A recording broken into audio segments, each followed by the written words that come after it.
కాసేపట్లో మేడారంలో తెలంగాణ కేబినెట్ సమావేశం జరగనుంది. సీఎం రేవంత్ రెడ్డి కాసేపటి క్రితమే మేడారంకు చేరుకున్నారు. సీఎం అధ్యక్షతన ఈ సమావేశం జరగనుంది. మంత్రివర్గ సమావేశానికి ములుగు జిల్లా అధికారులు అన్ని ఏర్పాట్లు చేశారు. ఈ సమావేశంలో పలు కీలక నిర్ణయాలను తీసుకోనున్నారు. ప్రధానంగా మున్సిపల్ ఎన్నికలపై మంత్రివర్గ సమావేశం చర్చించనుంది. మేడారం మాస్టర్ ప్లాన్ పై మంత్రివర్గ సమావేశంలో చర్చించి నిర్ణయం తీసుకోనున్నారు. మరోవైపు జిల్లాల పునర్విభజనతో పాటు ప్రాజెక్టులపై చర్చ జరగనుంది.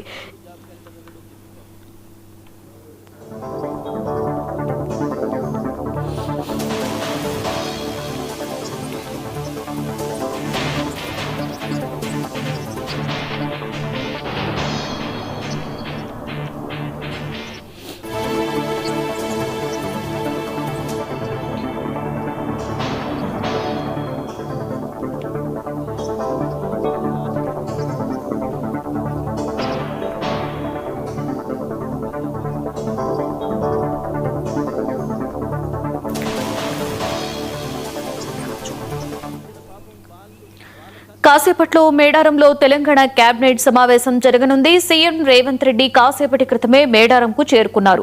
సీఎం అధ్యక్షతన ఈ సమావేశం జరగనుంది. మంత్రివర్గ సమావేశానికి ములుగు జిల్లా అధికారులు అన్ని ఏర్పాట్లు చేశారు. ఈ సమావేశంలో పలు కీలక నిర్ణయాలను తీసుకోనున్నారు. ప్రధానంగా మున్సిపల్ ఎన్నికలపై మంత్రివర్గ సమావేశం చర్చించనుంది. మేడారం మాస్టర్ ప్లాన్ పై మంత్రివర్గ సమావేశంలో చర్చించి నిర్ణయం తీసుకోనున్నారు. మరోవైపు జిల్లాల పునర్విభజనతో పాటు ప్రాజెక్టులపై చర్చ జరగనుంది. ఇదే అంశానికి సంబంధించి మరింత సమాచారాన్ని మా ప్రతినిధి రాజ్ కుమార్ అందిస్తారు. తెలంగాణ మంత్రివర్గ సమావేశం మేడారంలో ప్రారంభమైంది కొద్దిసేపటి క్రితమే. దీనికి సంబంధించి కూడా పెద్ద ఎత్తున కూడా అందరూ కూడా మంత్రులు ఉన్నతాధికారులు కూడా మేడారం చేరుకోవడం జరిగింది. గతంలో ఎన్నడూ లేని విధంగా హైదరాబాద్లో నిర్వహించేటువంటి కేబినెట్ సమావేశాలు ఇప్పుడు మేడారంలో ఈ యొక్క రేవంత్ రెడ్డి అధ్యక్షతన కూడా ముఖ్యమంత్రి రేవంత్ రెడ్డి అధ్యక్షతన ఇక్కడ నిర్వహించడం ప్రాధాన్యత సంతరించుకుంది. ఇప్పటికే మేడారానికి అందరూ మంత్రులు ఉన్నతాధికారులు చేరుకోవడం జరిగింది.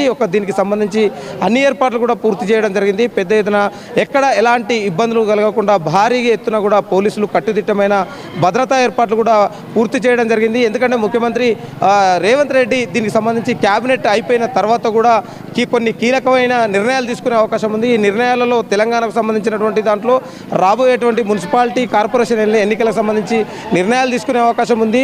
కొన్ని సంబంధించినటువంటి భూములకు సంబంధించినటువంటి వ్యవహారాలు కూడా ఇలాంటి కీలకమైన నిర్ణయం తీసుకునే అవకాశం ఉంది.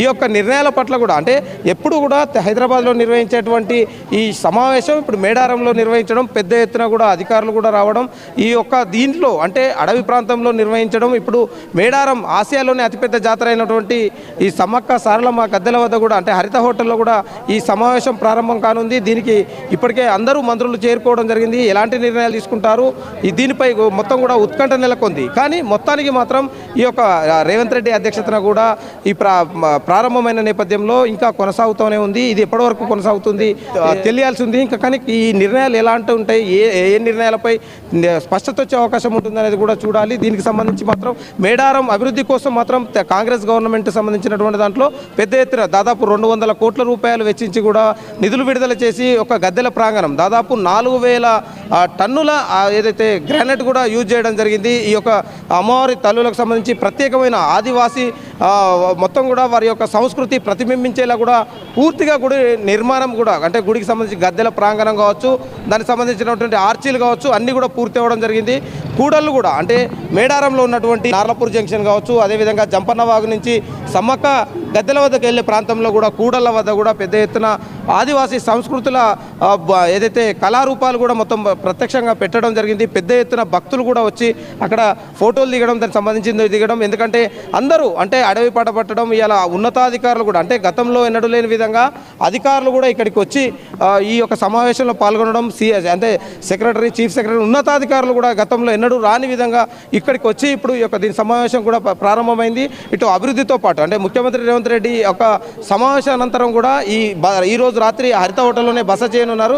పొద్దున 7 గంటలకు మాత్రం ఈ సంబంధించినటువంటి కూడళ్ల వద్ద నిర్వహించనున్న భక్తులను ఉద్దేశించి కూడా మాట్లాడే అవకాశం ఉంది. కూడళ్ల వద్ద ఏర్పాటు చేసినటువంటి ఈ యొక్క వీటిని కూడా ప్రారంభించే అవకాశం ఉంది. కాబట్టి దీనికి సంబంధించినటువంటి ఎక్కడ కూడా అన్ని ఏర్పాట్లు కూడా చేసిన నేపథ్యంలో మరికొద్ది రోజులు అంటే 28వ తారీఖు నుంచి సమ్మక్క జాతర ప్రారంభమైన నేపథ్యంలో ఇప్పటికే పెద్ద ఎత్తున భక్తులు వచ్చి ముందస్తు మొక్కులు సమర్పించుకుంటున్నారు. కాబట్టి వారికి అనుగుణంగా అంటే భక్తులకు కూడా ఎక్కడ ఎలాంటి ఇబ్బందులు కలగకుండా కూడా ప్రత్యేకమైన ఏర్పాట్లు కూడా చేయడం జరిగింది. దాదాపు 2000 మంది పోలీస్ బందోబస్తు మధ్య కూడా ఈ యొక్క సమావేశం జరుగుతూ ఉంది. ఎస్పీ స్థాయి అధికారులు 5, దాంతోపాటు 4 ఐపీఎస్ అధికారుల స్థాయిలో కూడా భద్రతా ఏర్పాట్లు కూడా చేయడం జరిగింది. మొత్తానికి మాత్రం ఈ సీఎం రేవంత్ రెడ్డి అధ్యక్షతన మాత్రం ఏదైతే కేబినెట్ సమావేశం కూడా ప్రారంభమైంది.